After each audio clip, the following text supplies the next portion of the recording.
Okay, Hare Krishna, Jai Srimad Narayana, Om Namo Venkateshaya. Welcome to the session on Vishnu Sahasra Nāma Stotram. Today we will discuss Shloka number 6.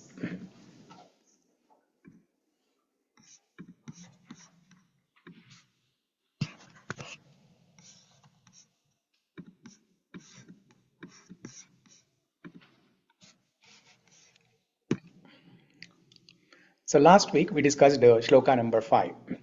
Let's quickly do a recap in 2 or 3 minutes. Shloka number 5.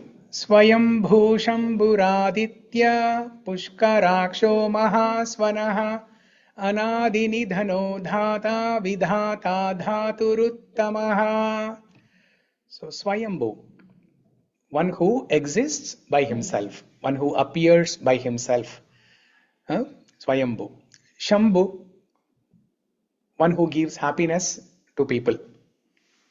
Aditya, the radiant energy in the form of sun. Pushkaraksho, lotus-like eyes. Okay, lotus-like eyes. Mahasvanaha, the Vedas. Mahasvanaha means one who has a great voice. What is the voice of Bhagavan? The Vedas. Om, Vedas, Bhagavad-gītā, Bhāgavatam, Rāmayanam. These are all the voices of Bhagavan. Okay. In simple words, the Vedas are the voice of Bhagavan. Anadi, no beginning. Anidhano, Anidhana means no ending. Anadi nidhano. Data, support. One who, two meanings. One who gives, another one is one who supports. Okay. Vidhata, Vidhata, controls. Okay. Vidhata again has two meanings. One who controls and one who Maintains. One who creates is data, one who maintains or sustains. Yes, maintains. Yeah, sustaining, maintaining. Dhaturuttamaha. Dhaturuttamaha means Uttama is highest. Dhatu, Dhata is giving, one who gives, right? One who creates, one who gives. Dhaturuttamaha means among all those people who can create and give, he is the best. For example, Brahma is also one person who creates. But who created Brahma? Vishnu. So Vishnu is Dhaturuttama. Okay. So these are the names in this shloka, shloka 5. So on this, from this shloka 5, I wanted to discuss something more about Shambhu. Okay. What is the meaning of Shambhu? One who gives happiness. In Sanskrit, one who gives happiness. In Sanskrit, Sham, S-H-A-M, Sham means happiness. Shambhu, Bhu means creates. Creates. One who creates or one who gives is Shambhu. So there are three things that can only happen by Bhagavad Anugraham. There are 3 things that can happen only by Bhagavad Anugraham.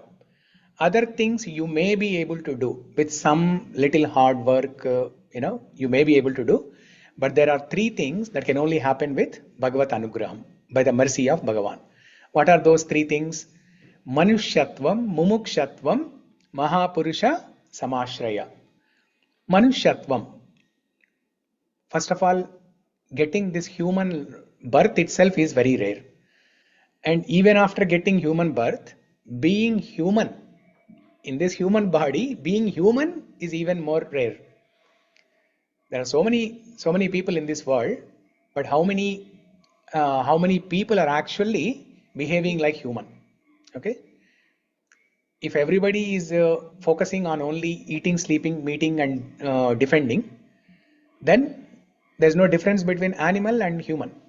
The human being is called as Dvipada Pashu.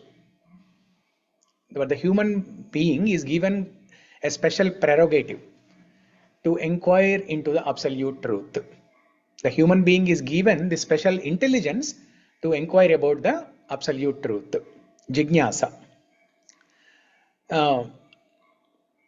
Next, after getting human birth, mumukshatvam, the urge for freedom, the jignasa, the curiosity for getting liberated from this material world.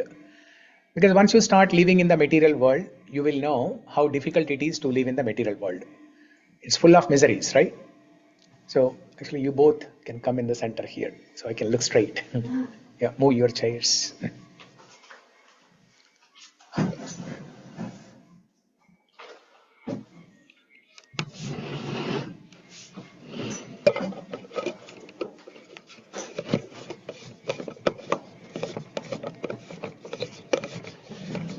So mumukshatvam, after you get a human body, you need to utilize this human body to get liberation. Otherwise, what's the use? In Bhagavatam, it is mentioned, Nrudehamadhyam sulabam sudurlabam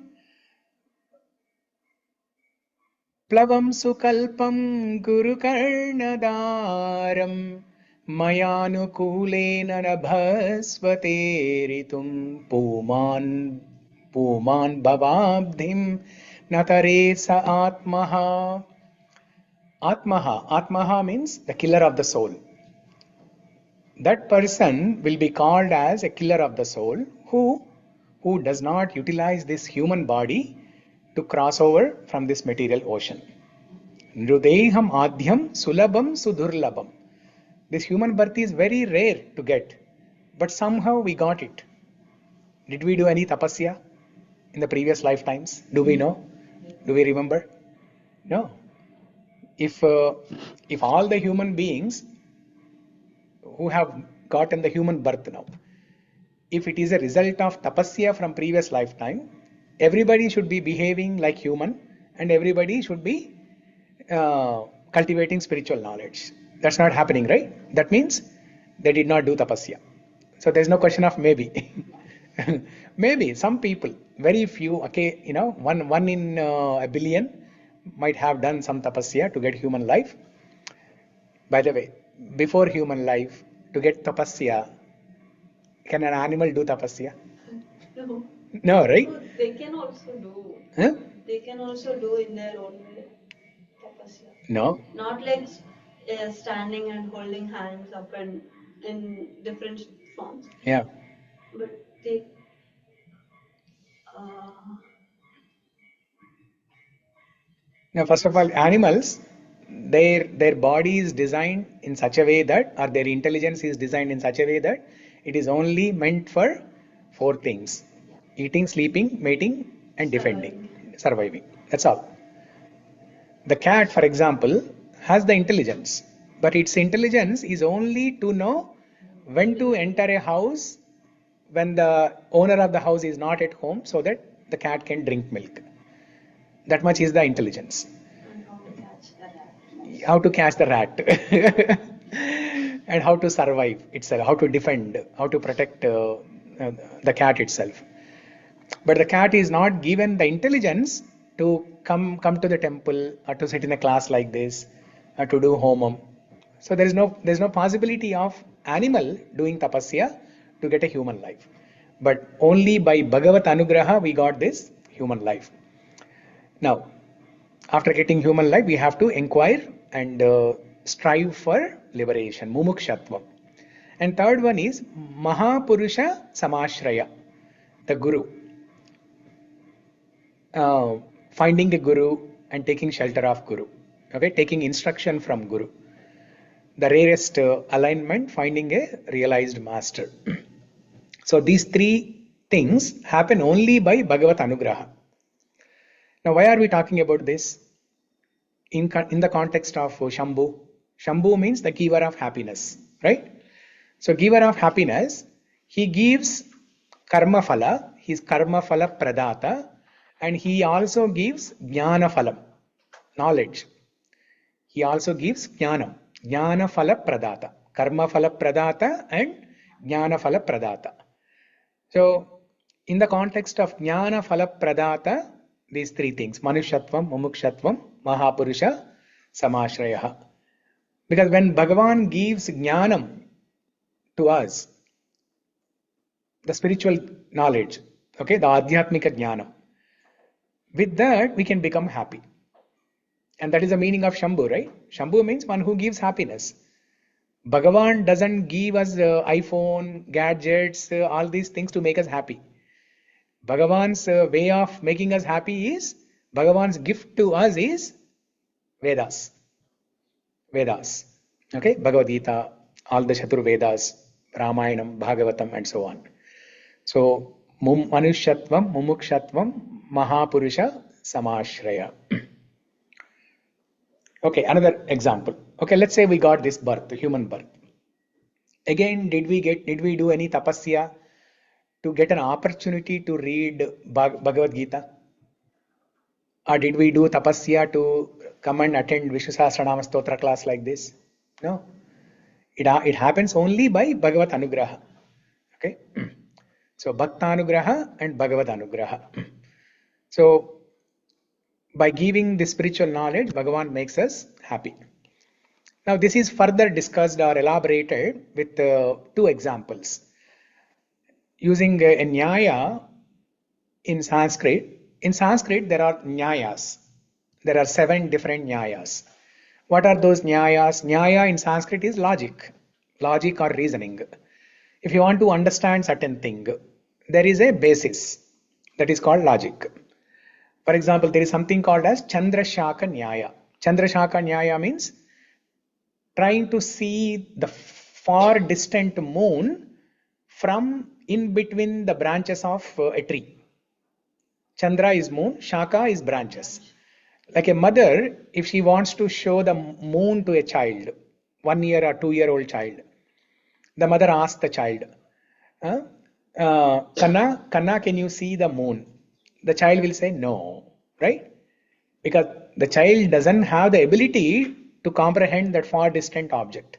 The child can only focus within the purview of his perception.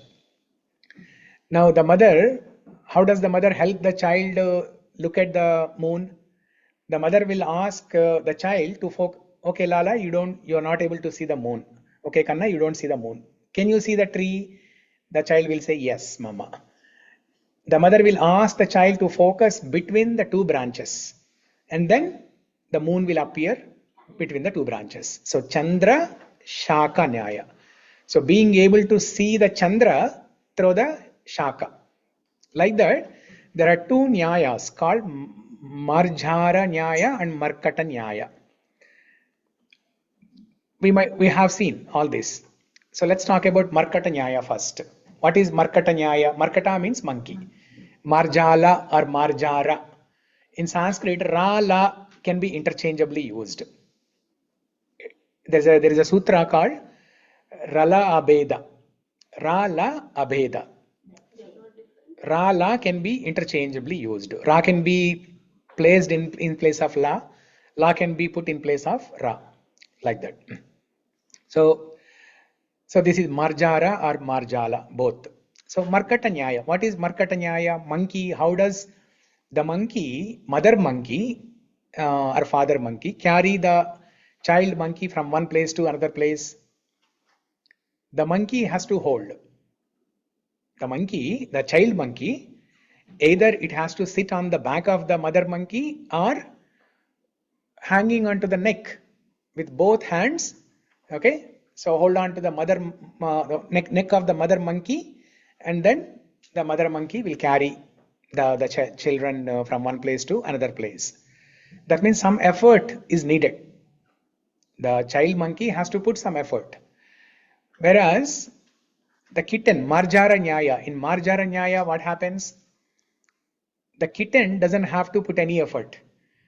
The mother monkey only with the mother cat, with the mother cat with the mouth grab onto the neck of the kitten, and from one place to another place, the mother cat will move the children. It is mentioned the mother cat will move the children 7 times. Correct? 7 times before it settles down, before a permanent house is established. So I had seen this in my childhood. So once in a while, some new cat, mother cat and child cat used to come to our home. Multiple kitten actually, because when the cat delivers, multiple kitten are delivered, right? Not one or two, multiple kitten are delivered. And the mother cat would bring one kitten at a time and place it in one place in one corner, and then stay there for 1 or 2 days, and then move to another home. So I don't know what's the reason. Maybe for safety, or we don't know why. Uh, but in case of Marjara Nyaya, cat and kitten, there is no effort. The kitten doesn't have to put any effort. The mother only grabs onto the neck of the kitten and then moves.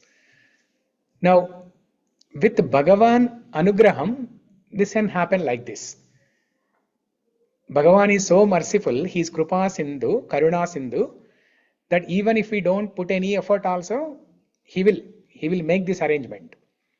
But he catch hold of our air. somehow he will drag us out of this material world. But he's just waiting for that one step. If we take one step towards God, God will take 100 steps towards us. So we have to do a balance between these two, between Markata Nyaya and Marjara Nyaya.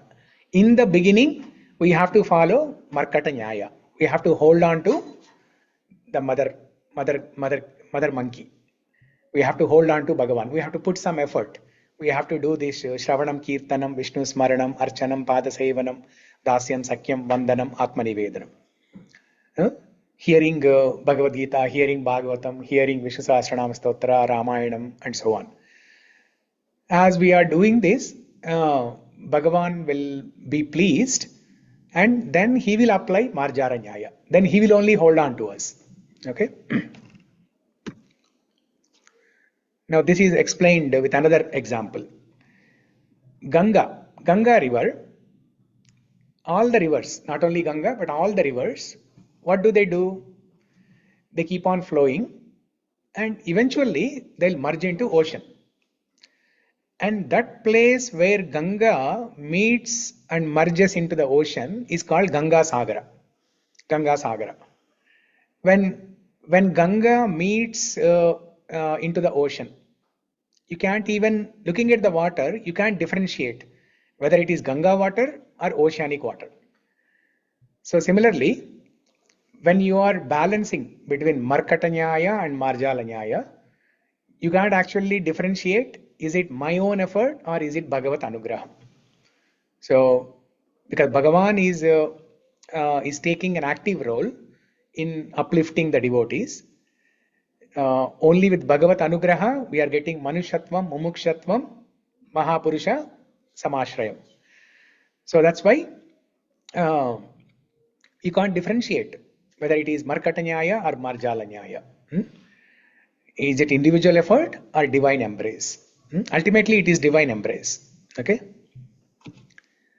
But whatever it is, Shambhu, he gives happiness. He gives happiness. Annapurna, you had a question?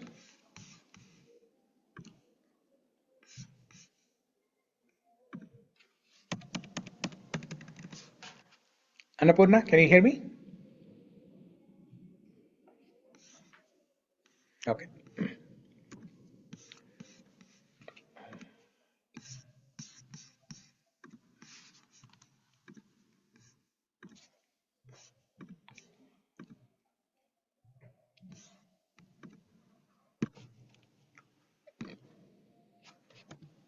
Okay.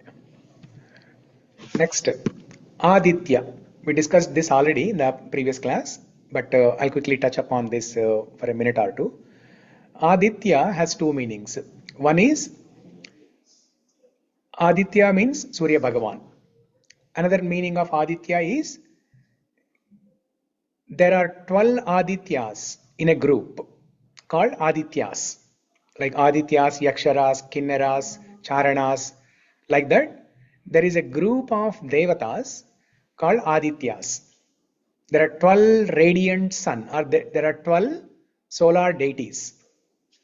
12 solar deities. So if you Google for that, you will get the names of all the 12 solar deities.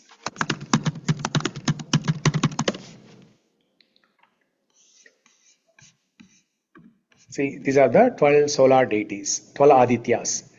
Dhata, Aryama, Mitra, Varuna, Indra, Vivaswan,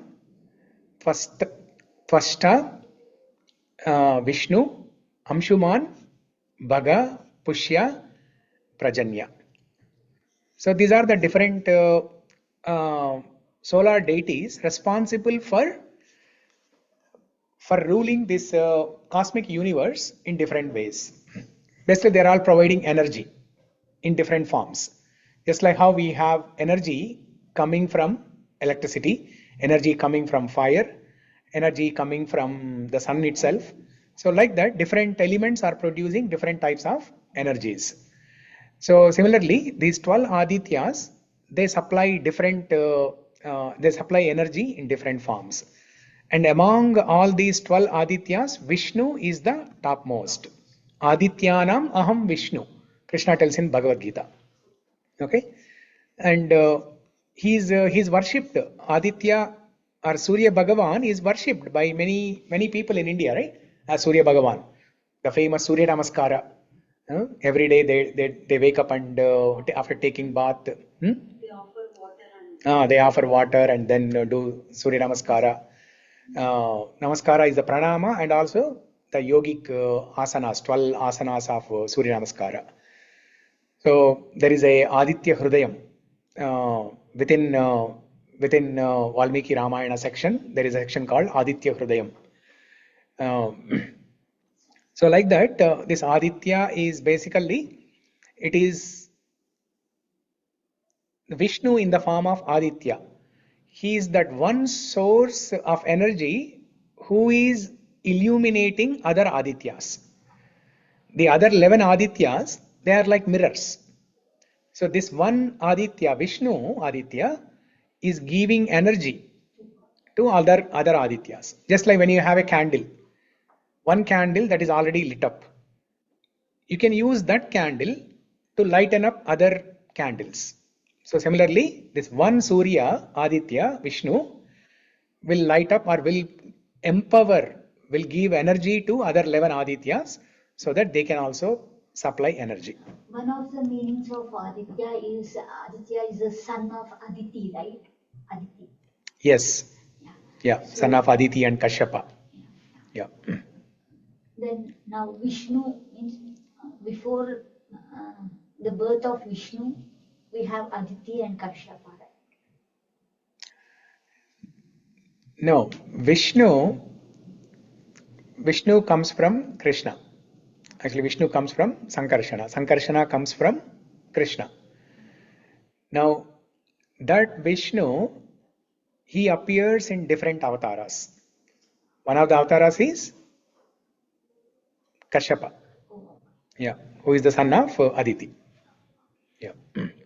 And also Kapila Muni. Kapila Muni is an incarnation of Bhagavan. Kapila Muni, the mother is Devahuti. So Kapila Muni teaches Sankhya philosophy. Kapila Muni is an incarnation of Vishnu. Kapila Muni, Kashyapa, these are all incarnations. Yeah. Okay, so now let's begin Shloka number 6. Vishnu Sahasra Nāma Stotram, Shloka number 6. Aprameyo Hṛṣīkeśaḥ Padmanābho'maraprabhuḥ Padmanābho'maraprabhuḥ Viśvakarmā Manustvaṣṭā Viśvakarmā Manustvaṣṭā Sthaviṣṭhaḥ Dhruvaḥ Sthaviṣṭhaḥ Dhruvaḥ Aprameyo Hṛṣīkeśaḥ Aprameyo Hṛṣīkeśaḥ Padmanābho'maraprabhuḥ Padmanābho'maraprabhuḥ Viśvakarmā Manustvaṣṭā Viśvakarmā Manustvaṣṭā Sthaviṣṭhaḥ Dhruvaḥ Sthaviro Dhruvaḥ Aprameyo Hṛṣīkeśaḥ Aprameyo Hṛṣīkeśaḥ Padmanābho'maraprabhuḥ Padmanābho'maraprabhuḥ Viśvakarmā Manustvaṣṭā Viśvakarmā Manustvaṣṭā Sthaviṣṭhaḥ Dhruvaḥ Sthaviṣṭhaḥ Dhruvaḥ He who is immeasurable, the master of the senses, from whose navel springs the cosmic lotus, and the supreme lord of the immortals, he is the creator of the universe, the supreme thinker, the shaper of all forms, the exceedingly gross macrocosm, the ancient one, and the unchanging eternal. Now all of these have the mantra style chanting. So let's recite these names using mantra style chanting, and then we'll discuss the meaning of each of these names. There are 10 names in Shloka number 6. Om Aprameyaaya Namaha. Aprameyaaya Namaha Om Hṛṣīkeśaḥaya Namaha. Om Hṛṣīkeśaḥaya Namaha Om Padmanābhaya Namaha. Om Padmanābhaya Namaha Om Amaraprabhave Namaha. Om Amaraprabhave Namaha Om Viśvakarmane Namaha. Om Viśvakarmane Namaha Om Manave Namaha. Om Manave Namaha Om Tvashtre Namaha. Om Tvastre Namaha Om Sthaviṣṭhāya Namaha. Om Sthaviṣṭhāya Namaha Om Sthavirāya Namaha. Om Sthavirāya Namaha Om Dhruvaḥya Namaha. Om Dhruvaḥ Namaha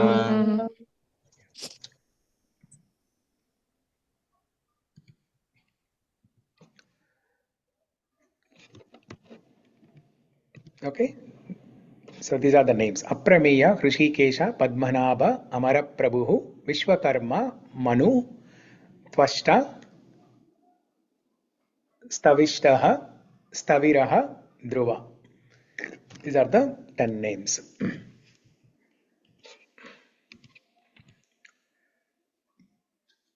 So the first one, Aprameya, he who cannot be defined by the senses or quantified by any means of knowledge. In Sanskrit, Prameya means object, object of knowledge. Pramata means the knower. Pramata is the person who wants to know about the object. And Prama means knowledge. There is Prameya, Pramata, and Prama. Prameya means object. Pramata, the knower, the person who wants to know. And Prama means the knowledge or the instrument, you can say. The instrument or the process by which we get that knowledge. So these are the 3 different things. But Bhagavan is known as Aprameya. In Sanskrit, whenever you have this A prefix, opposite, negation. Sometimes it can mean opposite, sometimes it can mean unlimited. Okay? Like Anta, Anta means end. Ananta, no end, infinite. Okay? Aprameya, immeasurable. In simple words, we can say immeasurable or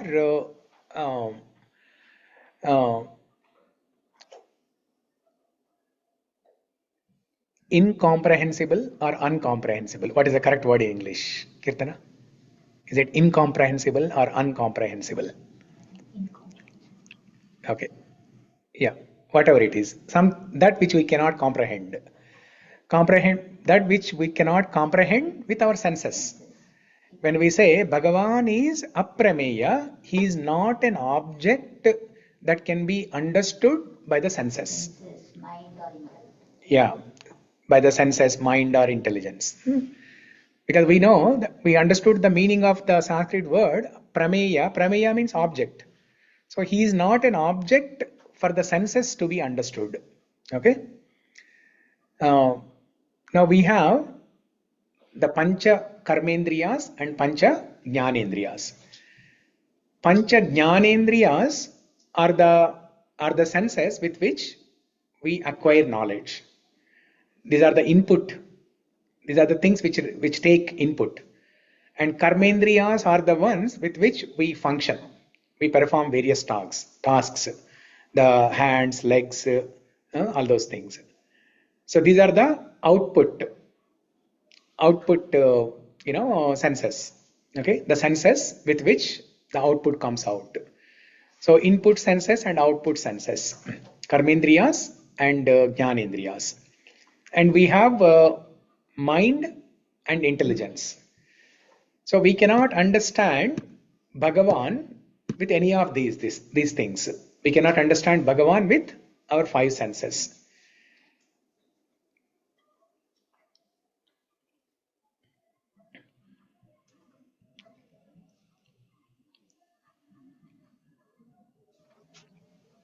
Now, anything that we want to understand in this material world, okay, there are four different pramanas.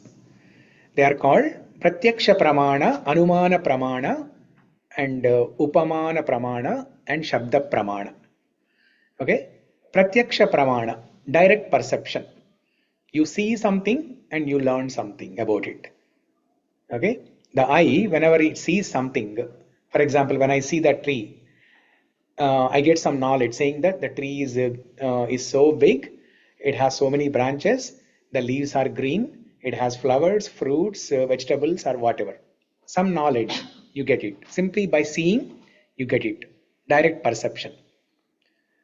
And Anumana Pramana, this is called inference. Based on your previous knowledge of things, based on some pattern, based on some history, when you see an object, when you see a phenomena or when you see an object, you infer something about it. For example, you are driving your car and from far distance, you see smoke. What is the first thought that comes to your mind? There is fire. There is fire. There is fire, because of that there is smoke. So but necessarily it may not be smoke generated, fire generated smoke. It can be vapor. Somebody is cooking in the kitchen and there's a big commercial restaurant and it may be a vapor. Chimney. It's coming from the chimney. Okay, just a vapor only. So the Pratyaksha, let's go back to Pratyaksha one step. Now whatever we see, that is not, that doesn't give complete knowledge to us. It doesn't, our perception of seeing things does not give complete knowledge. It is imperfect. The knowledge that we acquire with our senses is imperfect. For example, when you are walking in a desert, from far distance, you will see a mirage. Mirage, right? It looks like water. But only when you go near, you will realize it's not mirage. It's because of the ups and downs in the reflection. Okay, reflection of the light, and because of the ups and downs in the desert, you think it's like water, but it's not water. So whatever we learn with our eyes is not perfect. The knowledge that we acquire with our senses is not perfect. And Anumana, inference, this method also, knowledge acquired in this method is also not perfect. And Upamana, with an example, in the Shastra, we hear some descriptions like Karuna Sindhu. his compassion, Bhagavan's compassion is like ocean. That is just to give an example. Or Pushkaraksha, the previous shloka, right? Pushkaraksha, his eyes or eyelids are like lotus petals. That is just to give an understanding. It doesn't mean exactly they look like lotus petals, right? They are as gentle, as soft, as delicate, as beautiful as lotus petals. Lotus leaves actually they don't get entangled with anything, right? Yeah. Even if it comes. They don't get contaminated. Lotus eyes means his eyes are like that. Yeah. Even if he sees dirt in any being or anything. Yeah. It is untouched. He is not impacted by the dirt, and also he does not give consideration to that dirt. We all have dirt in our heart, and we are going. We are going in front of God. We are going in front of deity. He's seeing all that dirt, but he doesn't worry about that. He's only looking at appreciating the fact that at least you are coming to the temple. At least you are making an attempt to learn Vishnu Sahasra Nāma Stotram. He's always looking at the bright side. He's like looking at the merit side. Yeah. So, Upamana. Upamana also, it gives some idea, but it doesn't give full understanding. Next, Shabda Pramana. Prabhuji, Hare Krishna, sorry. Okati question, Prabhuji. Yes. Pratyaksha ante, when Pratyaksha means like describing about Bhagavan only, Prabhuji. By this eyes we cannot able to see God, right, Prabhuji? It is like that? Yeah. So before understanding so about it's beyond God, before understanding about God, I gave an example of how even the material things we cannot understand properly with our senses. The mirage in the desert is an example. Okay. We think it's mirage, but it's not mirage. Okay. Actually, it's mirage, but we think it's water. It's not water. It's a mirage. Okay. Right? Okay. Beyond that, it is. Okay. Yeah. So our senses this have. eyes. Yeah, I got it. Prabhuji. For example, our ears. Ears have a limitation. Human ears can only listen to the sounds up to certain frequency. Ultrasound, infrasonic, we cannot hear. Whereas snakes, they have sharp ears. In fact, snakes don't have eyes. They don't have eyes. Snakes? Yeah. They can only see, they can only hear, and with the hearing only they move around. I think they don't have ears. Snakes don't have ears. They have eyes, but they don't have ears. They have eyes, they don't have. Yeah, one animal is. No, I think snake only. Snake only doesn't have eyes. It has ears. Maybe we can do research on that. Okay. And similarly, dogs. Dog is a very classic example. Okay. Dog can sense ultrasonic sounds, and also before the earthquake comes, the dog can sense it.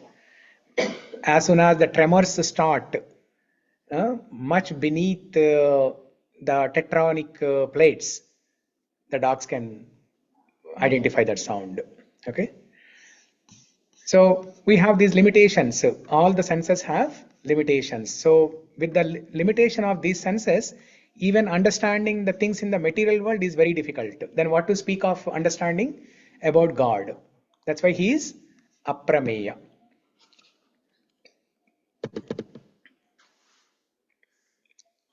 Now, talking about the scriptures, Shabda Pramana. See, forget about the first three: direct perception, Pratyaksha, inference, Anumana, analogy, Upamana. These are the material things. We cannot definitely understand Bhagavan. But Shabda Pramana is the highest. Shruti, Smriti. This Shabda Pramana is the highest, which is meant for understanding spiritual knowledge, which is meant for understanding Bhagavan.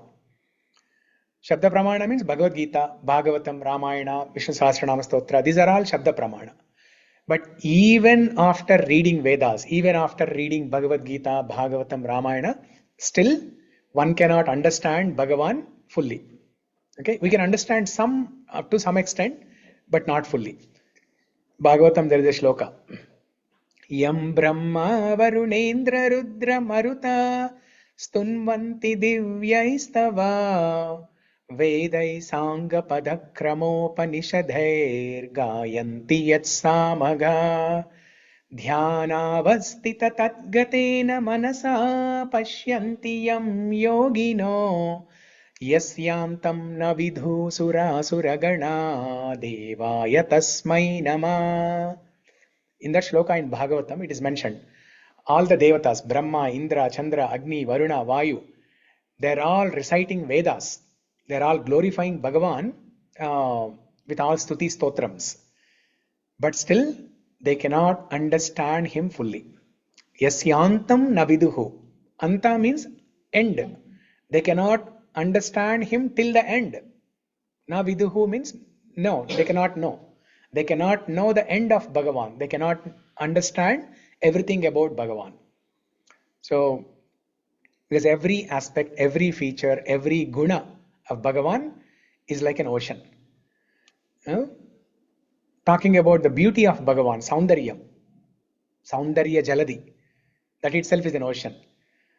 Talking about compassion of Bhagavan, Karuna Jaladi, Karuna Sindhu, his Madhurya, Madhurya Jaladi, Audharya Jaladi, Gambhirya Jaladi, Vatsalya Jaladi. Each of these qualities are Jaladis, are oceans. We cannot understand fully. Aprameya. We cannot measure with a scale. We cannot quantify in our mind any of these things. Next word, Prabhuji Hṛṣīkeśaḥ. Hare Krishna Prabhuji ఒక question ఏంటంటే ఇప్పుడే మనం with this previous slide లో we have to understand like with eyes and with ears, with the senses we cannot understand God, but with the shabda prama, with through words we can understand the God, right Prabhuji? Correct. Okay, this is the understanding. Okay, with the that shabda has a God existent. Yes. Okay, got it. Yeah. Thank you, Prabhuji. Yeah, Shabda Pramana is meant for understanding God only, but even with that, we cannot fully understand him. Yeah. Okay. Thank you, Prabhuji. For example, in the Vishnu Sahasra Nāma Stotram Dhyana Shlokas, the two Dhyana Shlokas in which the first Dhyana Shloka gives a description of the Vaikunta planet. Kshirodhanvat pradeshe shuchimani vilasat saikate mauktikanam mala klupta sanastas patikamani nibhair mauktikayr manditangaha शुभ्रैरभ्रैरदभ्रैरुपरि विरचितै मुक्तपीयूषवर्षैः आनन्दीनः पुनीयादरिनलिनगदा शङ्खपाणिर्मुकुन्दः भूपाधौ यस्य नाभिर्व्यदसुरनिलश्चन्द्रसूर्यौ च नेत्रे कर्णावाशा शिरोद्भैर्मुखमपि दहनो यस्य वास्तेयमब्धिः अन्तस्तं यस्य विश्वं सुरनरकगघो भोगि गन्धर्वदैत्यैः चित्रं रम्यतेत्रं त्रिभुवनवपुषं विष्णुमीशं Namami. So in these two shlokas, one description of how Bhagavan Srimad Narayana is sitting in Vaikunta, that description is given. Now when we hear that description, do we understand him fully? We get some idea, we can imagine to some extent. Similarly, in the second shloka, a description of how different parts of this universe are his different bodily limbs. That description is given. How the sky is his I think the sky is navel, and how the earth is his padam, bhupadav. Bhumi is his padam, his feet. Do we understand that? We are seeing the earth every day. Can we see how it is Bhagavan's padam? No, we don't understand this. Okay, but it gives an idea. There is a I'll show one slide here.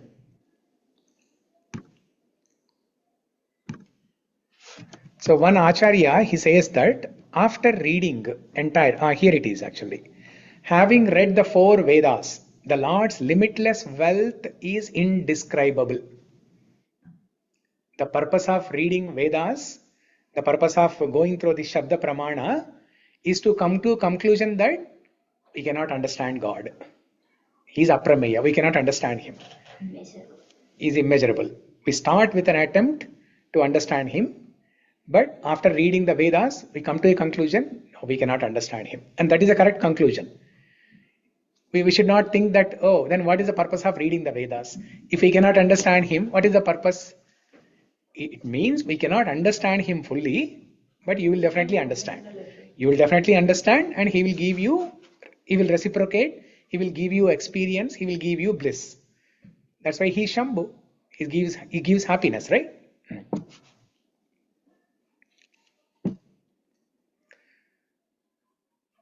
And another Alvar, he says, even Brahma seated in the lotus cannot know everything about the Lord. Brahma is directly connected through the umbilical cord to the lotus-like navel of Srimad Narayana. He is directly connected. Are we connected? No, we are not connected. Brahma is connected to God. So we are connected to God. Yeah, but Brahma is directly connected through the umbilical cord. He is directly connected. But even he cannot understand fully. Next word, Hṛṣīkeśaḥ. Om Hṛṣīkeśaḥaya Namaha. Hṛṣīka in Sanskrit means senses. Isha means controller, the Lord. The Lord of the senses. The controller of the senses. Hṛṣīkeśaḥ. 11:17. Should we go to the temple hall? I think that Parayanam is done. Veda Parayanam is done.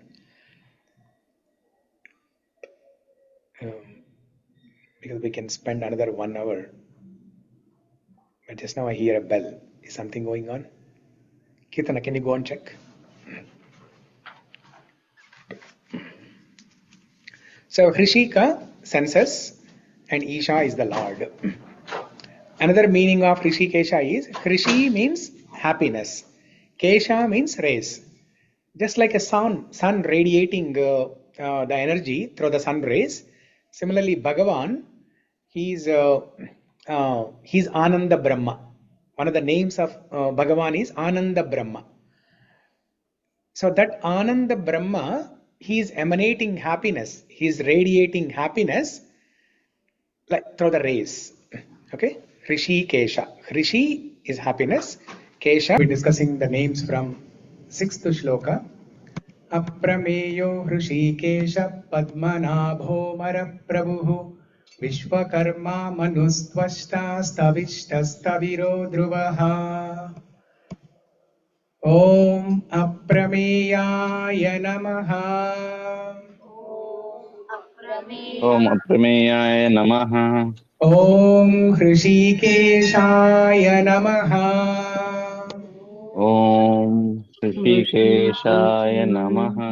Om Padmanābhaya Namaha. Om Padmanābhaya Namaha. Om Amaraprabhave Namaha. Om Amaraprabhave Namaha. Om Viśvakarmane Namaha. Om Viśvakarmane Namaha. Om Manave Namaha. Om Manave Namaha. Om Sthvashtre Namaha. Om Swasthye Namaha. Om Sthaviṣṭhāya Namaha. Om Sthaviṣṭhaḥ Namaha. Om Sthavirāya Namaha. Om Sthavirāya Namaha. Om Dhruvaḥ Namaha. Om Dhruvaḥ Namaha.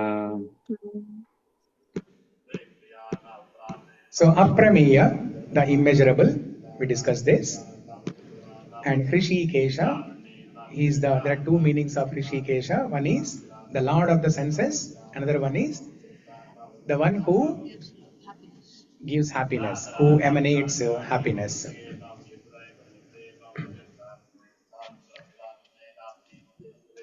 So with the senses, we are trying to understand Bhagavan, and with the senses, we are also trying to get happiness. And we are failing in both cases. We are not able to understand Bhagavan with our senses, and we are not able to get happiness by engaging our senses in sense gratification. So it is mentioned that if we satisfy the senses of Hṛṣīkeśaḥ, then we'll be happy.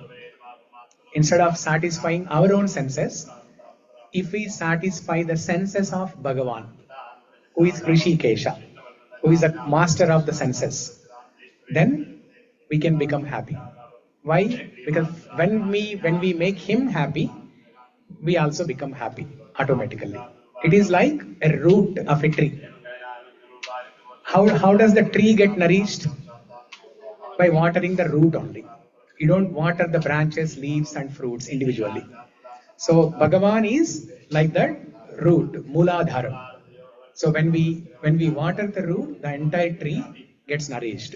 The fruits, vegetables, everything gets nourished. So similarly, instead of satisfying our own senses, if we satisfy Bhagavan's senses. So how do we satisfy Bhagavan's senses? By engaging our senses in devotional services.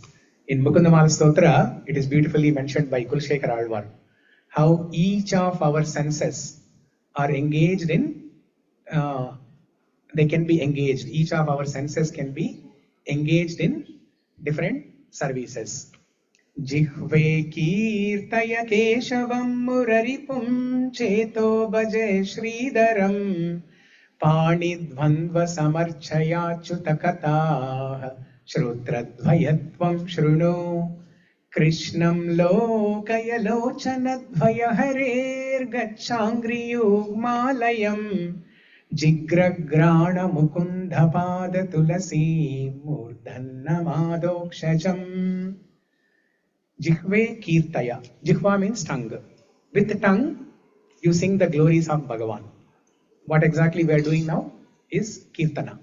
Using Vishnu Sahasra Nāma Stotram Parayana, we are reciting the glories of Bhagavan. When we say Aprameya, he is immeasurable. What are we doing? Jihve Kirtaya, we are singing the glories of him. We are saying that he is immeasurable. He is Anadi, Anidana, Aprameya Hṛṣīkeśaḥ Padmanābho'maraprabhuḥ. All these things we are glorifying him. Jihve Kirtaya. We are engaging our tongue in glorifying him. Jihve Kirtaya Keshavam Muraripum. Cheto Bhaje Sridharam. In your mind, you worship Sridhara. You do Vishnu Dhyana, you do Krishna Dhyana. Sridhara is one of the names of Bhagavan. Cheto Bhaje Sridharam. Pani Dvandva Samarchaya Achyuta. Pani means the hands, not Hindi Pani. Pani. With both hands folded in a prayerful mood, in a surrender, with a mood of surrender, you worship the Lord. Pani Dvandva Samarchaya. Achyuta Kata Shrotradvayatvam Shruno. With your ears, hear the Kata of Achyuta.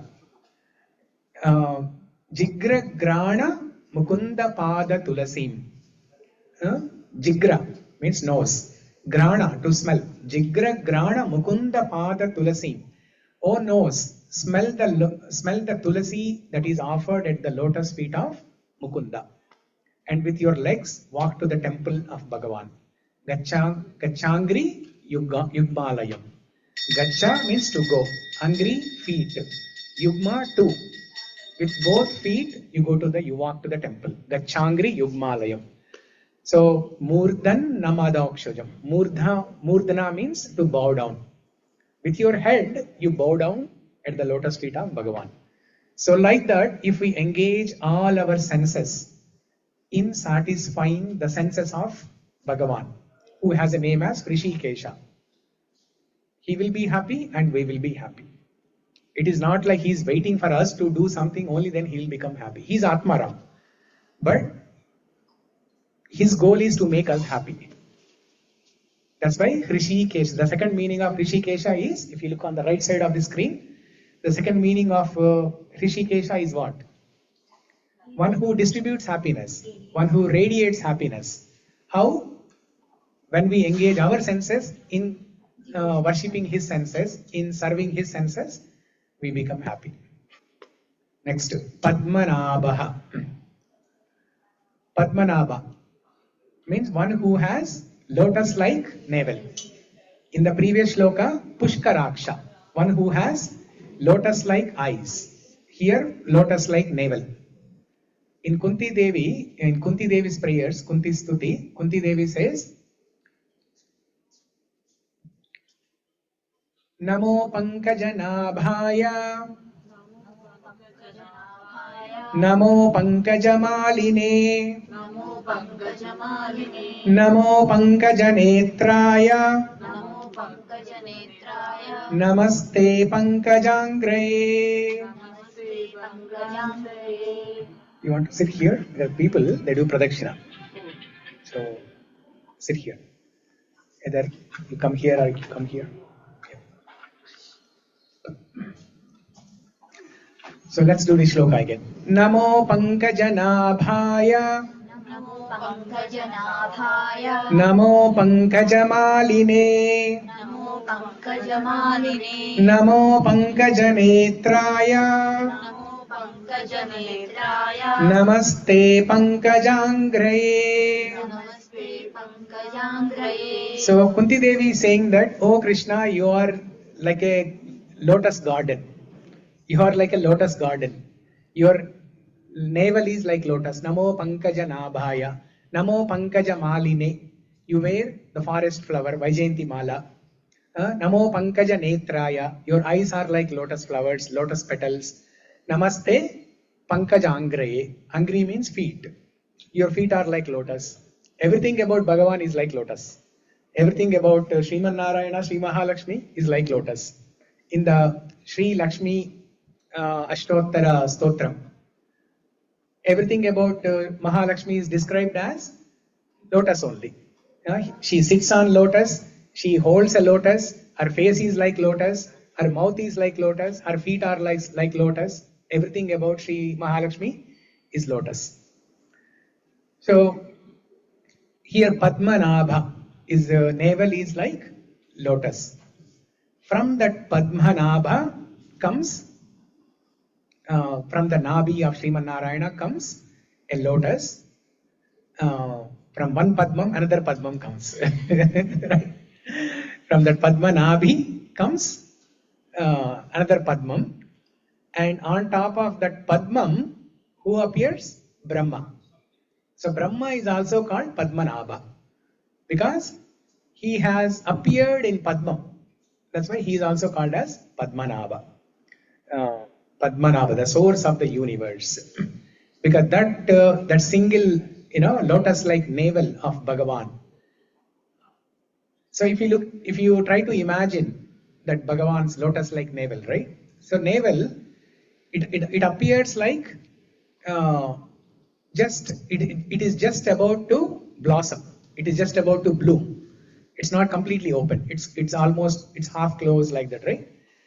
So from that lotus like navel, the 14 planets appear. 14 planets appear. And a further description of this is given in the next name, Viśvakarmā. We'll discuss it during that time. So, Padmanābha. There is another line in Vishnu Sahasra Nāma Stotram that has this name Padmanābha. Okay, we'll discuss that when we come there. Hare Krishna Prabhuji, one question Prabhuji. Jnanendriya, Karmendriya Prabhuji.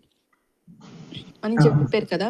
So జ్ఞానేంద్రియ eyes ears అని అన్నారు కదా. So Prabhuji how like tongue is not a jnanendriya Prabhuji, it's a కర్మేంద్రియ.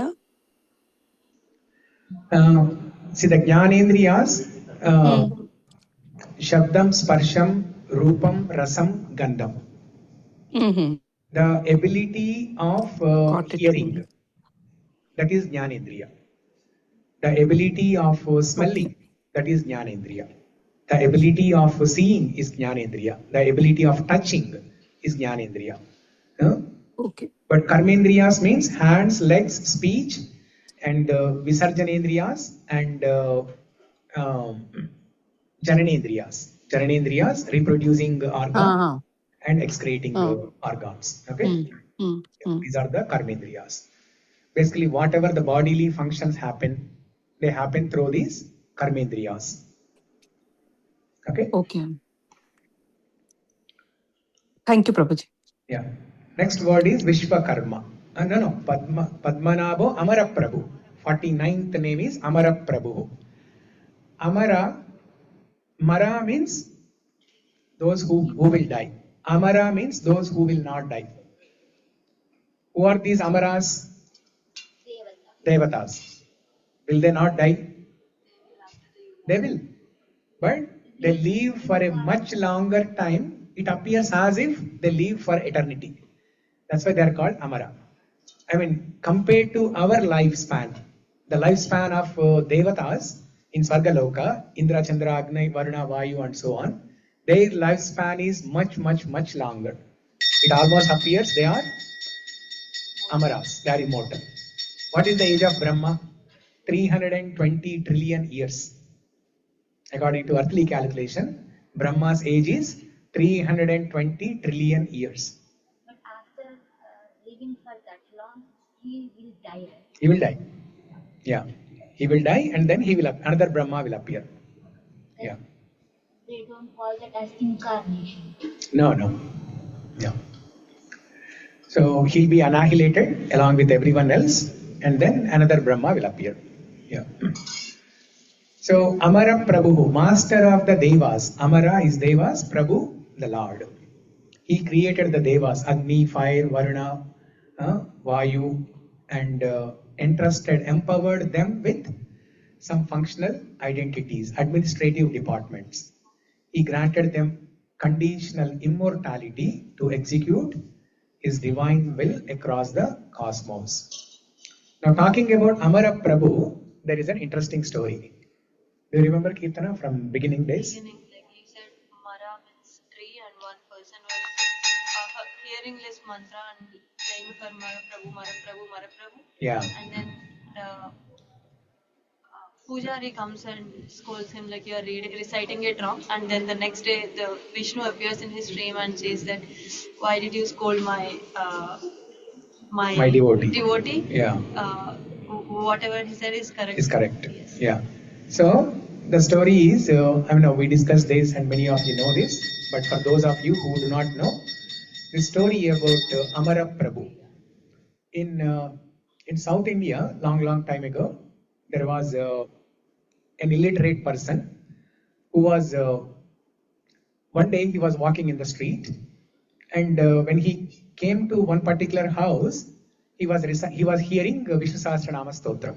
Somebody was reciting Vishnu Sahasra Nāma Stotram, and he doesn't know what it is actually. All he knows is some mantras. Some mantras are coming from that house. And when he stopped at that house, this particular line was being recited. Aprameyo Hṛṣīkeśaḥ Padmanābho'maraprabhuḥ Viśvakarmā Manustvaṣṭā Sthaviṣṭhaḥ Dhruvaḥ. But the pronunciation that he understood was that word Amaraprabhu. Instead of Amaraprabhu, he understood it as like Maraprabhu. And then he thought, okay, at least I learned one word today. Let me chant this name and maybe I'll get some sukruti. I'll get some benefit. And then he keeps on chanting Maraprabhu, Maraprabhu, Maraprabhu, Maraprabhu like that. And then Mara in Malayalam means tree. He's a Malayali, so he understands. Mara in Sanskrit, it has a different meaning, but Mara in Malayalam means tree. So he thought the Lord is the master of the trees. Bhagavan is the Lord of the trees. So thinking that way, what he did was, he went every day, he used to go near a tree, do pradakshina around the tree. It's like that man is doing pradakshina. So like that, this person is doing pradakshina around a tree and saying Maraprabhu, Om Maraprabhu, Maraprabhu, Maraprabhu, Maraprabhu, like that. So one day, a pandit, a learned scholar, he sees this. And he's surprised. Why are you saying Maraprabhu, Maraprabhu, Maraprabhu? He is actually Amaraprabhu. The correct word is Amaraprabhu. And then the Pandit, he actually scolds him, saying that if you do like this, you'll get papam. And whoever hears this, they will also get papam. So don't do this ever. And then in that night, Bhagavan, Srimad Narayana appears in the dream of this Pandit, and Bhagavan scolds him, saying that, why did you scold my devotee, innocent devotee? He's very, very nice. With sincerity, he was reciting some name as Maraprabhu. Instead of Amaraprabhu, he was doing Maraprabhu, Maraprabhu. But that is also correct. As much as I am the Lord of Amaras, I am also the Lord of Maras. Amara is those who will not die. And Mara means those who will die, like all of us, human beings, animals, and so on. So I am the Lord of human beings also, right? I am the Lord of Devatas, I am the Lord of the human beings also. And even if you take it in Malayalam, I am the Lord of the trees also. So Bhagavan tells like this. And he tells the Pandit that tomorrow go to my devotee and ask for forgiveness and tell him that whatever you are doing is correct. So then this Pandit goes to him and says that please forgive me, what you are doing is correct. So that means when you are simple at heart and you are chanting the names of Bhagavan with pure intention, even if there are mistakes, Bhagavan will take them in a positive way. So Amaraprabhu,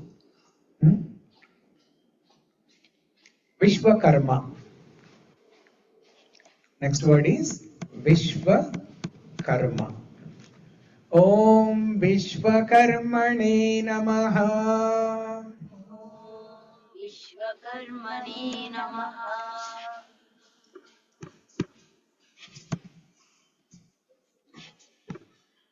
Viśvakarmā, the architect who performs all actions and creates the entire cosmos. This word Viśvakarmā has multiple meanings.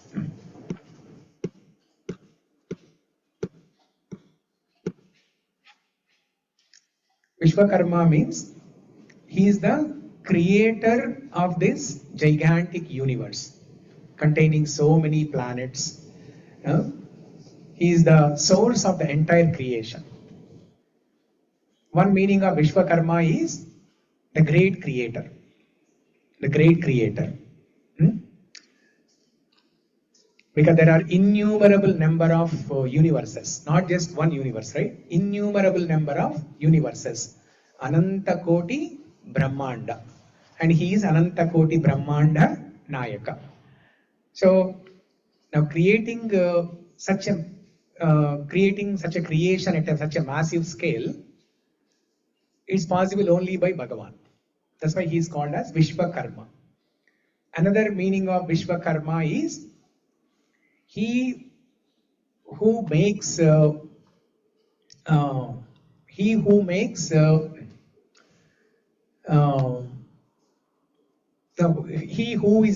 is able to make massive functions like Srishti, Sthiti and Laya. Srishti, creation, Sthiti, the maintenance, Laya, destruction. These are massive tasks, massive functions. Only Bhagavan can do that. Okay, that is another meaning of Viśvakarmā. Another meaning of Viśvakarmā, he is a creative creator.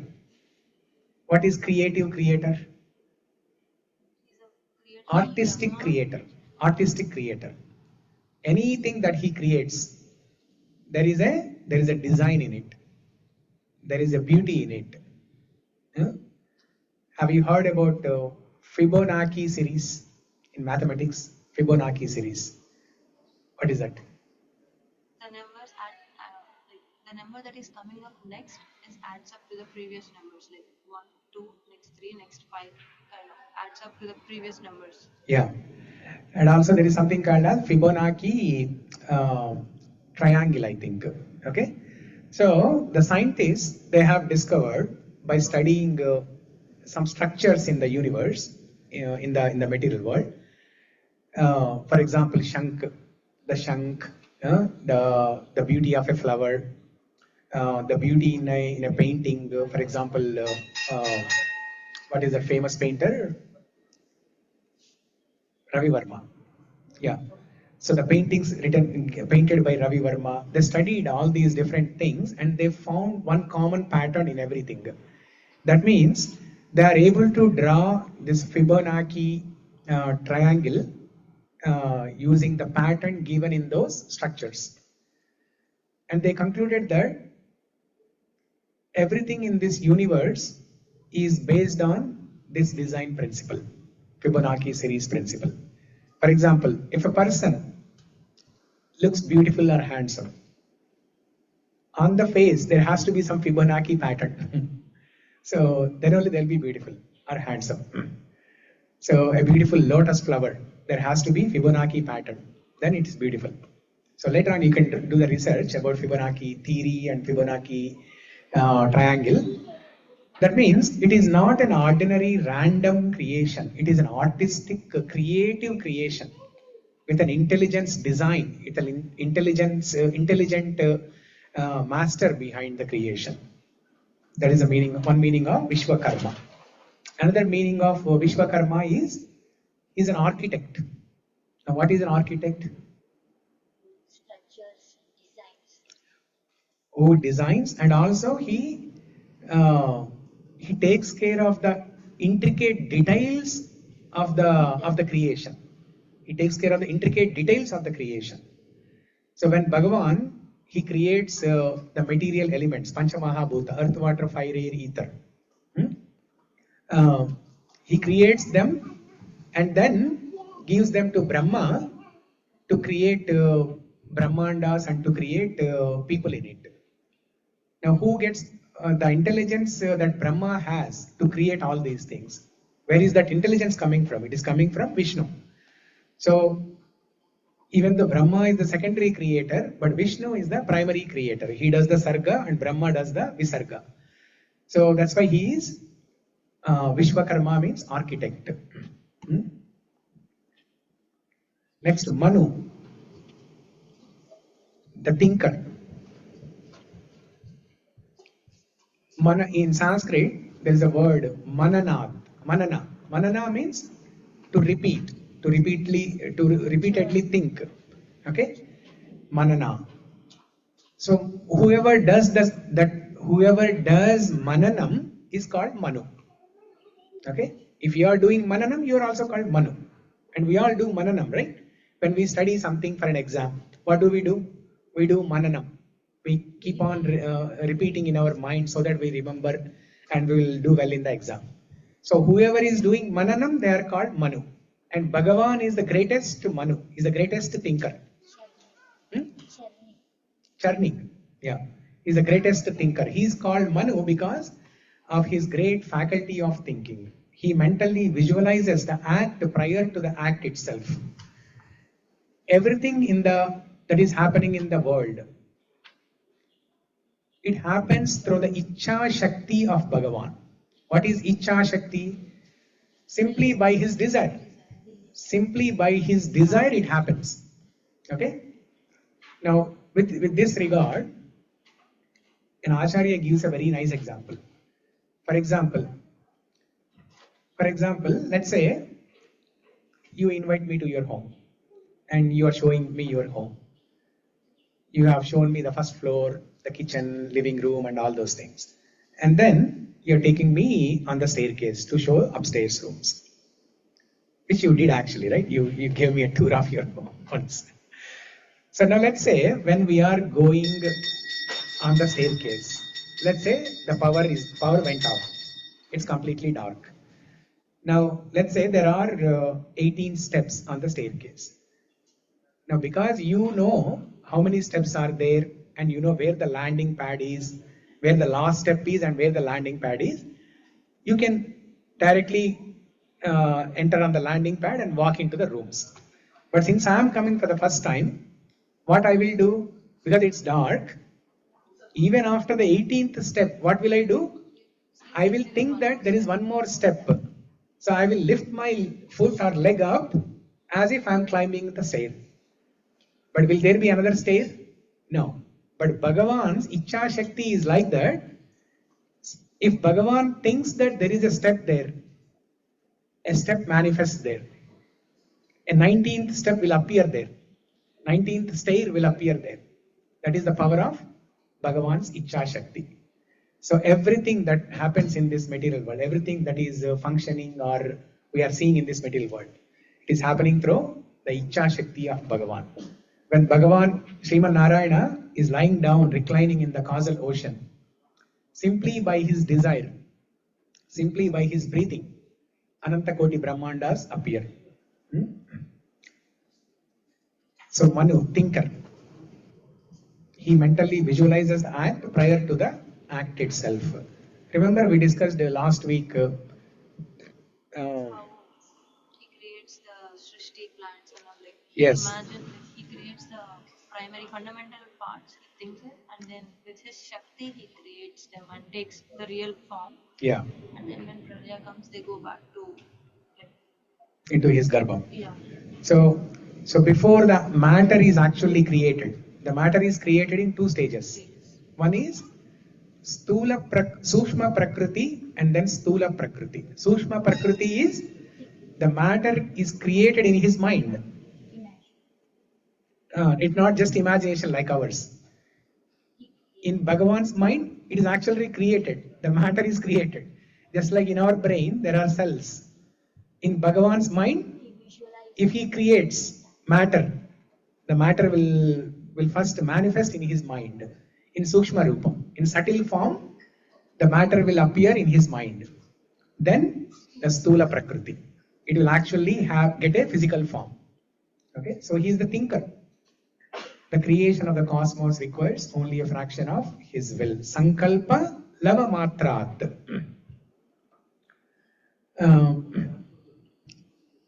More than the creation of the material universes, more than the creation of the Prakriti, Bhagavan is constantly thinking how to uplift the jivas and deliver from the material world.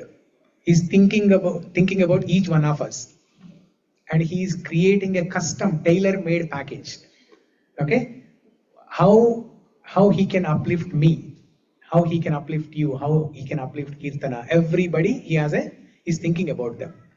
Just like a father thinks about each of the children separately, and he has a separate plan for each of the child.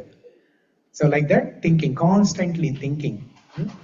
He's doing a dhyanam. He's doing a meditation on the jivas. Sitting in the material world, we are all doing Vishnu Dhyanam, but he is also doing our Dhyanam. Thinker. Next word, Tvashta.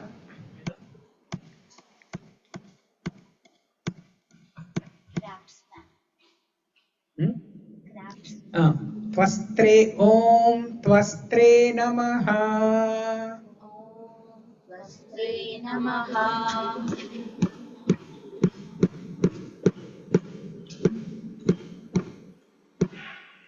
Tvashta means chiseler. Chiseler means when you have a sculpture. What does the sculpture do? Carve. So when he gets a full stone, for example, this deity of Venkateshwara Swami here, initially it was a stone. And the sculptor in Mahabalipuram, we got these deities from Mahabalipuram. So the sculptor in Mahabalipuram, what did he do? Using a tool, he chiseled. He chiseled the excess amount of stone and then nicely carves it. So derived from the word tvaksha or tvaksh, to pare, to reduce, to chisel. He molds diverse forms. He molds diverse forms. At the time of Pralaya, he pares down all beings, commanding the universe to shrink and fold back into him. So while creating the jivas also, he is doing chiseling. That means he is carving each of the universes, he is carving each of the people. Because each person is different, right? Each person is different, each flower is different, each Brahmanda is different, each animal is different. So he's sculpting them in different forms. So that is one function of chiseling. As Tvashta, he is giving a separate, distinguished form to each of the elements in the universe. And another meaning of this chiseling is, at the time of Pralaya, Bhagavan chisels down completely so that they will be destroyed and they will go back to Srimad Narayana's Garbha. The same function of chiseling, at the time of Srishti, it is creating forms, like a sculptor creates forms. And at the time of, and what happens if the sculptor keeps on chiseling the same stone, slowly that big stone will transform into powder. Everything will be destroyed, keeps on chiseling, right? Everything will be destroyed, the stone will become into pieces, and finally it will become powder. Similarly, at the time of Pralaya, Bhagavan does intense chiseling so that everything will be withdrawn back into his Garbha. And how he does that? Okay, first up, there is an interesting aspect about this Tvashta. When Bhagavan is creating Prakriti, Pancha Mahabhuta, earth, water, fire, air, ether, the sequence or the order in which the Pancha Mahabhuta are created, from gross elements going all the way up to subtle elements. So earth is the most grossest form. That means that you can touch, that you can see, that you can feel. And above earth, it is water. And after water, it is fire. Then air, then space. So from earth to space, earth is the most grossest and space is the most subtlest form. So when Bhagavan creates, the universe manifests from subtlest elements to grossest elements, from space to earth. And when the annihilation happens, when the pralaya happens, it happens in the reverse order. From gross elements from the most grossest element to the most subtlest element.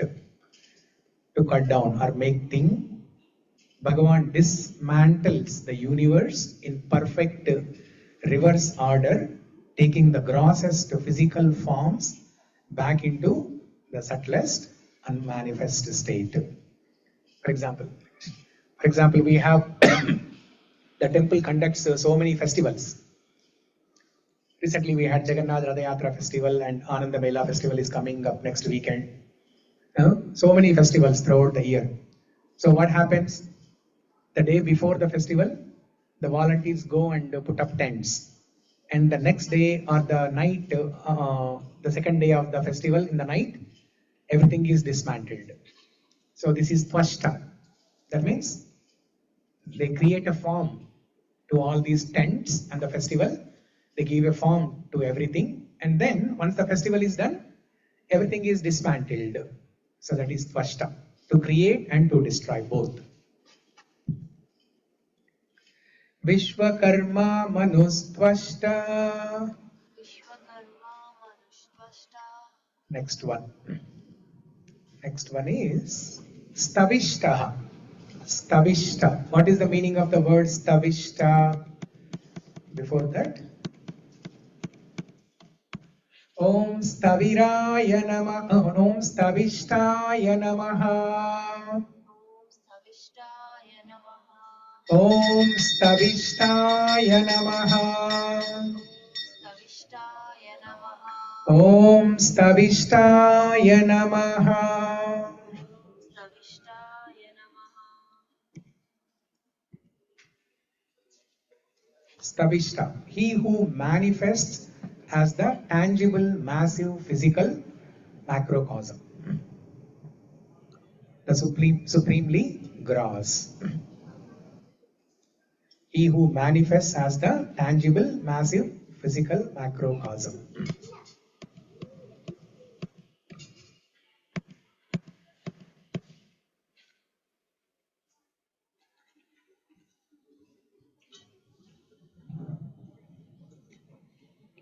So one who desired himself to be huge. Sthaviṣṭhaḥ means the stoutest. Okay? Sthaviṣṭhaḥ means the stoutest. One who desired himself to be huge. Manifests as the gigantic Brahmanda, the 14 worlds, are in massive cosmic form like the Trivikrama or Varaha avatars. The Varaha avatara, the Varaha Purāṇa gives a description of Varaha avatara about the size of Varaha Swami. It is mentioned the length of the body is 8 million yojanas. 1 yojana is 12 miles. 8 million yojanas. 96 million miles. Imagine the body of Varaha Swami. Now, whenever we hear about Varaha Avatara, we think some form comes to our mind, right? Some little boar form comes to our mind. Maybe the size may be this much big or something like that. But Varaha Purāṇa gives a description: 8 million yojanas. So what a massive size. Sthaviṣṭhaḥ. Sthaviṣṭhaḥ means stoutest. Is very stout in size. If the entire 14-story universe is his physical body, what would be the measurement of his waist or biceps? He is the absolute vastest, grossest form in the existence. Sthaviṣṭhaḥ, stoutest. Wow, both sound similar. Sthaviṣṭhaḥ, stoutest. Stoutest, Sthaviṣṭhaḥ, stoutest. Both sound similar. Many words in English, they came from Sanskrit. For example, ride. When you have to, when you travel in a car or on a vehicle, it's a ride, right? When Jagannath sits on the Ratham and goes in Ratha Yatra, in Sanskrit, it is called Ratharudo, Arudo. Ratha is the cart. Arudo means to go on a ride. That is a root word for ride. Aruda became ride. Aruda became ride. So many words in English, the root word is Sanskrit. In the Vishnu Sahasra Nāma Dhyana Śloka, we saw how the different parts of the universe are different bodily limbs of Bhagavan. Bhupadau yasya nabhirvyadasuranilashchandra suryau cha netre karnavasha shirodbhairmukamapi dahano yasya vasteyamabdihi antastam yasya vishvasuranarakago bhogi gandharva daityaihi chitram ram ramyatetram tribhuvanavapusham vishnumisham namami. Bhupadau. This Bhumi is his padam. Now, if this Bhumi has to be his father, now imagine the size of his body, how stout it has to be. So that's why Sthaviṣṭhaḥ. Now we all know the story of Trivikrama or Vamana. What did Vamanadev do? When Bali Maharaj, he was feeling little pride about his wealth. Not wealth actually, but he was feeling little pride about his Dana Guna. Bali is known for his Daya Guna. Whoever comes, he will not say no, he will give. There was a story where he even cut his flesh and gave in charity, right? So like that, he was little pride about himself, about that Dana Guna. So one day, Vamanadev or Bhagavan wanted to test him and wanted to crush that pride and give him the best. So Vamanadev comes, Bhagavan comes in the form of Vamanadev, a little dwarf. Now Bali Maharaj could not recognize him. Looking at the dwarf size, he thought, okay, some ordinary dwarf man. So tell me, what do you want? Now Vamandev says, what can you give? Bali Maharaj says, if you want, I can give you my entire wealth. Ask, what do you want? Then Vamandev says, okay, so give me all of your wealth.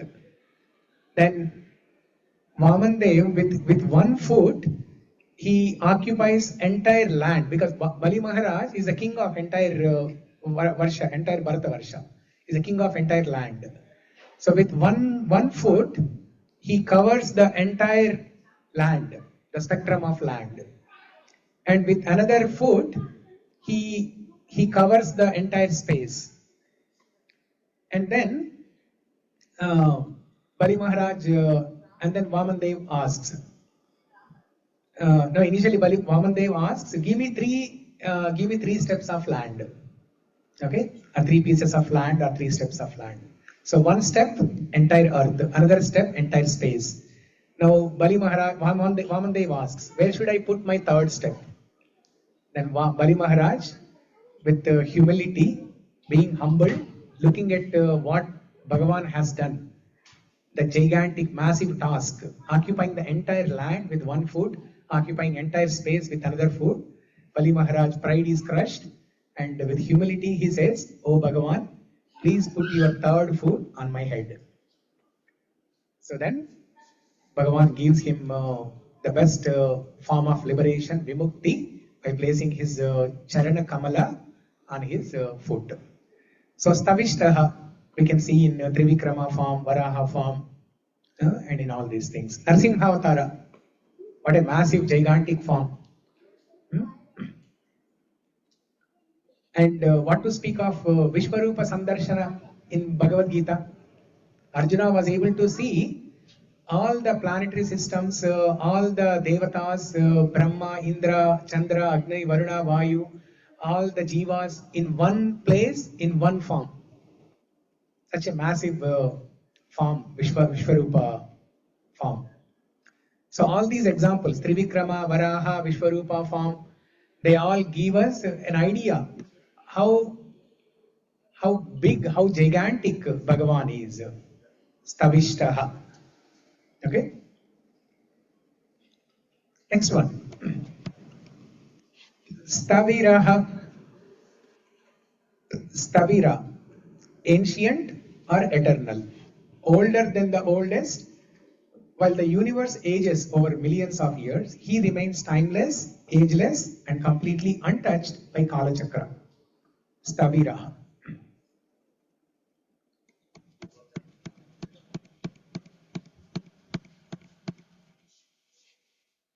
Om Sthaviraya Namaha. Om Sthaviraya Namaha. Om Sthaviraya Namaha.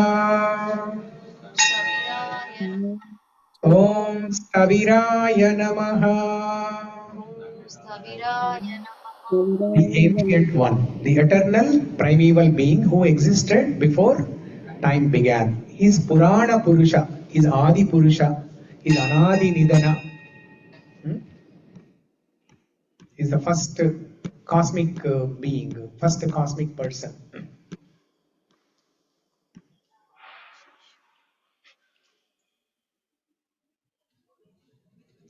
He is the first Purusha and he is the last one to remain. He is Shesha. He is the last one to remain. Even after Pralaya, after annihilating all the Yuga, all the worlds, he is the only one who remains. Shesha. He is Purusha and he is Shesha.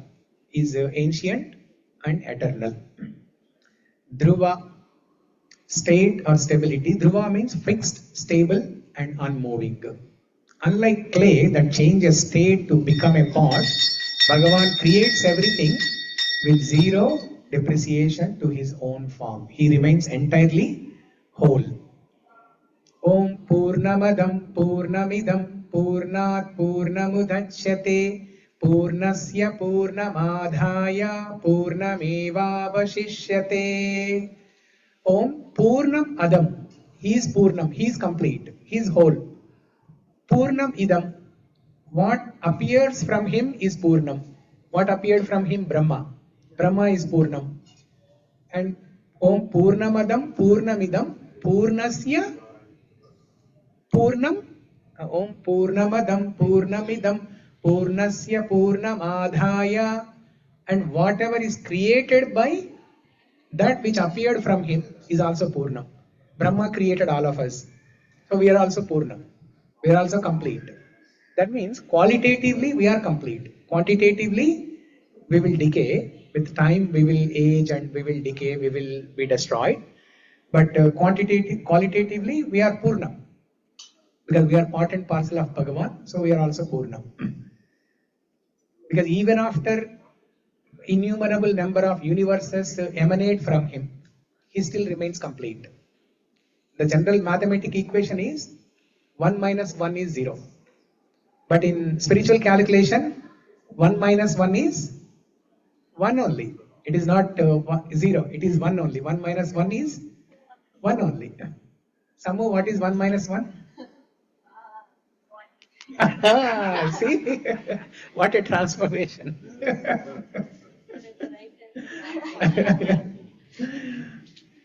So, if you study like this, how will you pass your high school?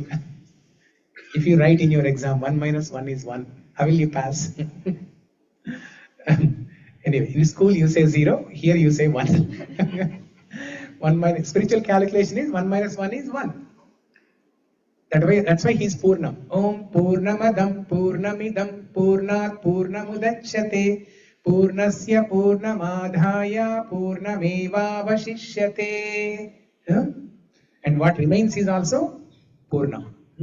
Purnameva Vashishyate. What remains is also Purnam. Dhruva, fixed, stable and unmoving. An example given here is a clay and pot. Clay takes a form of a pot, and when the pot, over a period of time, when the pot is destroyed, the pot will again turn into clay. So it is going through changes in the form. The clay became pot, pot became clay.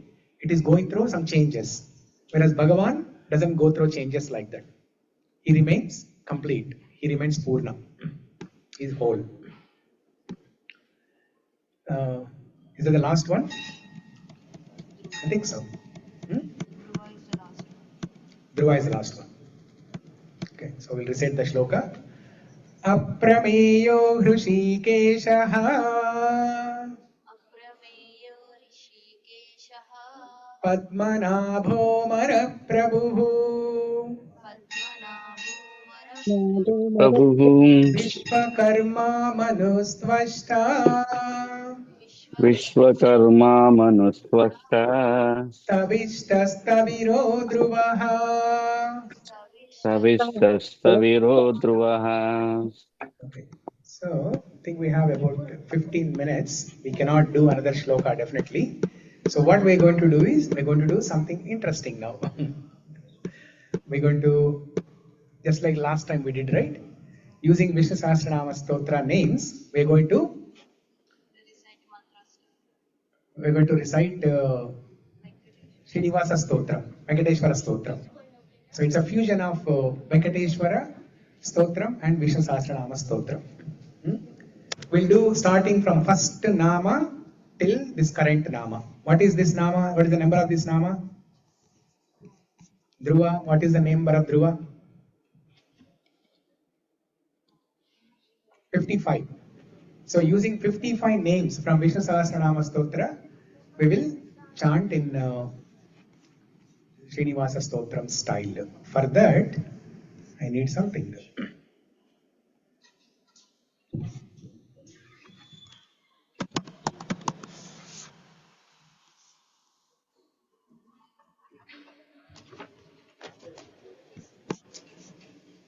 Not this one.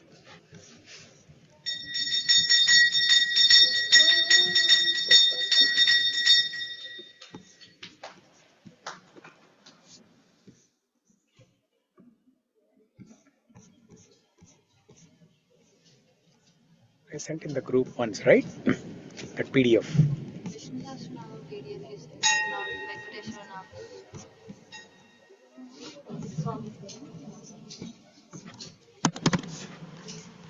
Now I sent Telugu PDF.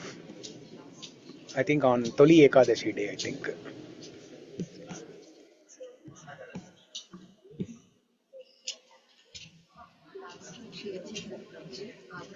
Parayanam group. Study group. Okay.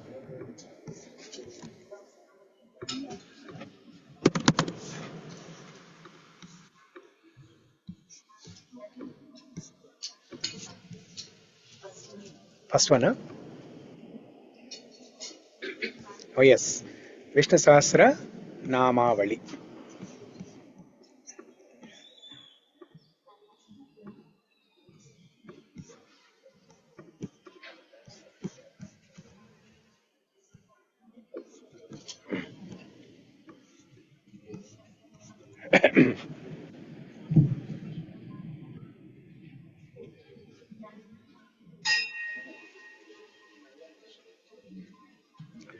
So we're going to sing Vishnu Sahasra Nāma's names, this Namavali, 55 names in the style. Shri Srinivasam Sitaparijatam Shri Venkatesham Manasa Smarami. Okay, sing this. Shri Srinivasam Sitaparijatam Shri Venkatesham Manasa Smarami. Shri Srinivasam Sitaparijatam Shri Venkatesham Manasa Smarami. Shri Srinivasam Sitaparijatam Shri Venkatesham Manasa Smarami. Vishvaya Namaha Shri Srinivasam Shri Venkatesham Manasa Smarami. Vishnave Namaha Shri Srinivasam Shri Venkatesham Manasa Smarami. Vashatkaraya Namaha Shri Srinivasam Shri Venkatesham Manasa Smarami. Louder, much louder. Bhuta Bhavya Bhavat Prabhave Namaha Shri Srinivasam Shri Venkatesham Manasa Smarami. Bhuta Krute Namaha Shri Srinivasam Shri Venkatesham Manasa Smarami. Bhuta Bhrute Namaha Shri Srinivasam Shri Venkatesham Manasa Smarami. Bhavaya Namaha Shri Srinivasam Shri Venkatesham Manasa Smarami. Bhutatmane Namaha Shri Srinivasam Shri Venkatesham Manasa Smarami. Bhuta Bhavanaya Namaha Shri Srinivasam Shri Venkatesham Manasa Smarami. Bhutatmane Namaha Shri Srinivasam Shri Venkatesham Manasa Smarami. Louder. Paramatmane Namaha Shri Srinivasam Shri Venkatesham Manasa Smarami.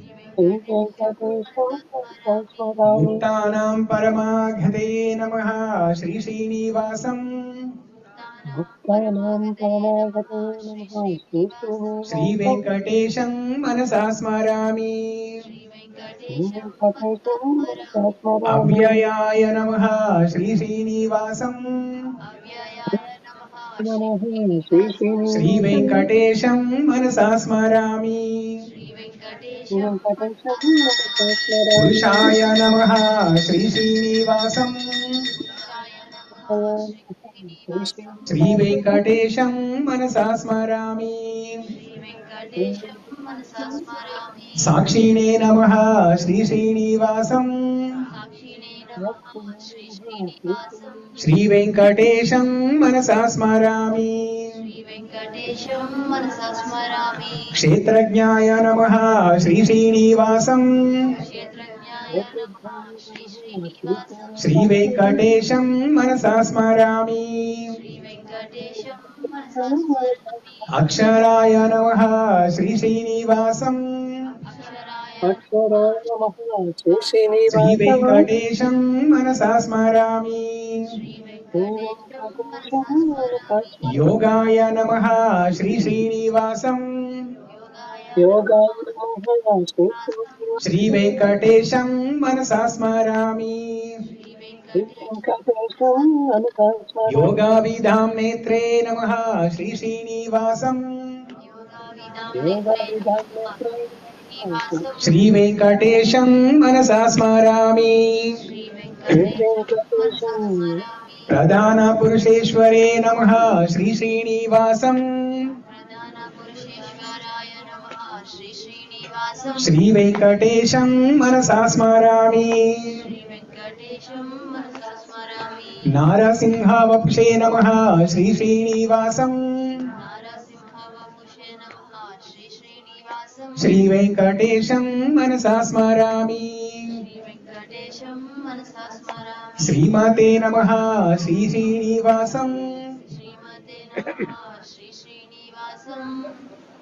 Sri Venkatesham Manasa Smarami. Keshavaya Namaha Sri Srinivasam. Sri Venkatesham Manasa Smarami. Purushottamaya Namaha Sri Srinivasam. Sri Venkatesham Manasa Smarami. Sarvaya Namaha Sri Srinivasam. Sri Venkatesham Manasa Smarami. Sarvaya Namaha Sri Srinivasam. Sri Venkatesham Manasa Smarami. Shivaya Namaha Sri Srinivasam. Sri Venkatesham Manasa Smarami. Sthanave Namaha Sri Srinivasam. Sri Venkatesham Manasa Smarami. Bhutadaye Namaha Sri Srinivasam. Sri Venkatesham Manasa Smarami. Avyayaya Nidhe Namaha Sri Srinivasam. Sri Venkatesham Manasa Smarami. Sambhavaya Namaha Sri Srinivasam. Sri Venkatesham Manasa Smarami. Bhavanaya Namah Sri Venkatesh Sri Srinivasam. Sri Venkatesham Manasa Smarami. Bhartre Namah Sri Venkat Sri Srinivasam. Srinivasam Sri Venkatesham Manasa Smarami. Prabhavaya Namah Sri Srinivasam. Sri Venkatesham Manasa Smarami. Prabhave Namah Sri Srinivasam. Sri Venkatesham Manasa Smarami. Ishwaraya Namah Sri Srinivasam. Sri Venkatesham Manasa Smarami. स्वयंभुवे नमः ॐ श्री श्रीनिवासं श्रीवेङ्कटेशं मनसा स्मरामि शम्भवे नमः ॐ श्री श्रीनिवासं श्रीवेङ्कटेशं मनसा स्मरामि आदित्याय नमः ॐ श्री श्रीनिवासं श्रीवेङ्कटेशं मनसा स्मरामि आदित्याय नमः ॐ श्री श्रीनिवासं श्रीवेङ्कटेशं मनसा स्मरामि पुष्कराक्षाय नमः ॐ श्री श्रीनिवासं श्रीवेङ्कटेशं मनसा स्मरामि महास्वनाय नमः ॐ श्री श्रीनिवासं श्रीवेङ्कटेशं मनसा स्मरामि अनादिनिधनाय नमः ॐ श्री श्रीनिवासं श्रीवेङ्कटेशं मनसा स्मरामि धात्रे नमः ॐ श्री श्रीनिवासं श्रीवेङ्कटेशं मनसा स्मरामि विधात्रे नमः ॐ श्री श्रीनिवासं श्रीवेङ्कटेशं मनसा स्मरामि धातुरुत्तमाय नमः ॐ श्री श्रीनिवासं श्रीवेङ्कटेशं मनसा स्मरामि अप्रमेयाय नमः ॐ श्री श्रीनिवासं श्रीवेङ्कटेशं मनसा स्मरामि हृषीकेशाय नमः ॐ श्री श्रीनिवासं श्रीवेङ्कटेशं मनसा स्मरामि पद्मनाभाय नमः ॐ श्री श्रीनिवासं श्रीवेङ्कटेशं मनसा स्मरामि अमरप्रभवे नमः ॐ श्री श्रीनिवासं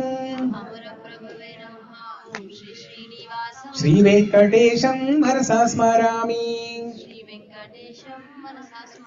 विश्वकर्मणे नमः ॐ श्री श्रीनिवासं श्रीवेङ्कटेशं मनसा स्मरामि मनवे नमः ॐ श्री श्रीनिवासं श्रीवेङ्कटेशं मनसा स्मरामि त्वष्ट्रे नमः ॐ श्री श्रीनिवासं श्रीवेङ्कटेशं मनसा स्मरामि स्थविष्ठाय नमः ॐ श्री श्रीनिवासं श्रीवेङ्कटेशं मनसा स्मरामि स्थविराय नमः ॐ श्री श्रीनिवासं श्रीवेङ्कटेशं मनसा स्मरामि ध्रुवाय नमः ॐ श्री श्रीनिवासं श्रीवेङ्कटेशं मनसा स्मरामि श्री श्रीनिवासं श्रितपारिजातं श्रीवेङ्कटेशं मनसा स्मरामि श्री श्रीनिवासं श्रितपारिजातं श्रीवेङ्कटेशं मनसा स्मरामि श्रीवेङ्कटेशं मनसा स्मरामि ఏడుకొండలవాడ Venkataramana Govinda Govinda. Okay, so like this we'll chant every week after the class. We'll do Parayanam in the beginning, Vishnu Sahasra Nāma Stotram, and during the discussion of the Shloka, we will discuss different aspects, and in the end we will conclude with mantra style chanting like this, combining the Srinivas Stotram and Vishnu Sahasra Nāma Stotram. Okay, so with that we conclude here. Mangalam Kosalendraya Mahaniya Gunatmane Chakravarti Tanujaya Sarvabhaumaya Mangalam. Shri Vishnu Sahasra Nāma Stotra ki jai. Okay, thank you everyone for joining. Hare Krishna. Hare Om Krishna. Namo Venkateshaya. Jai Shri Hare Ram. Krishna. See you all next week. Sarvam Shri Krishna Arpanamastu.